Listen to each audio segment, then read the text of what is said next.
ഞങ്ങളിങ്ങനെ ഡ്രൈവ് ചെയ്യുമ്പോൾ ഇങ്ങനത്തെ കട്ടിങ് ഉണ്ടെങ്കിൽ മറ്റുള്ള വണ്ടികൾക്ക് പോകാനുള്ള സ്ഥലം നമ്മൾ ഗ്യാപ്പ് ഇട്ട് നിർത്തി കൊടുക്കുക. നമുക്ക് എന്തായിരുന്നാലും അവിടെ ബ്ലോക്കാണ്, നമുക്ക് എന്തായാലും പോയി മുട്ടി നിർത്താൻ പറ്റില്ല. നമ്മൾ നിർത്തിക്കഴിഞ്ഞാൽ വീണ്ടും വേറെ വണ്ടികൾ വരും. ഇപ്പോൾ നമ്മളിങ്ങനെ ഗ്യാപ്പ് ഇട്ടത് കൊണ്ട് മറ്റുള്ള വണ്ടികൾക്ക് ഫ്രീ ആയിട്ട് പോകാം. പക്ഷെ മഹാനായ ഡ്രൈവർമാർ എന്ത് ചെയ്തു കണ്ടാ, ഇതാണ് ഇവിടുത്തെ കൾച്ചർ. മനസ്സിലായ? ഇതാണ് ഇപ്പോൾ ഇവിടുത്തെ കൾച്ചർ.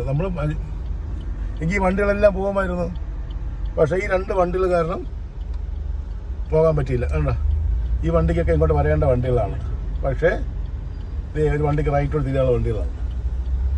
എന്താ ഈ മഹാനായ ഡ്രൈവർ കാരണം ഡ്രൈവർക്കൊന്നും പോകാൻ പറ്റില്ല. പക്ഷേ ഇതിങ്ങനെയാണ് ബ്ലോക്ക് ഉണ്ടാവുന്നത്. കണ്ടില്ലേ, ഇതാണ് മാന്യമായിട്ടുള്ള ഡ്രൈവ്. ഞാൻ നിർത്തിയത് ഇതാ. അപ്പോൾ ഞാൻ കറക്റ്റാണ് നിർത്തി കൊടുത്തത്, പക്ഷെ ആ വണ്ടികളൊന്നും കറക്റ്റാണ് നിർത്തിയില്ല. ഓക്കെ, ഈ വീഡിയോ കണ്ടിട്ടെങ്കിൽ ഇങ്ങനെയുള്ള റോഡുകളിൽ മനുഷ്യർ നിർത്തി കൊടുക്കുക. ഓക്കെ.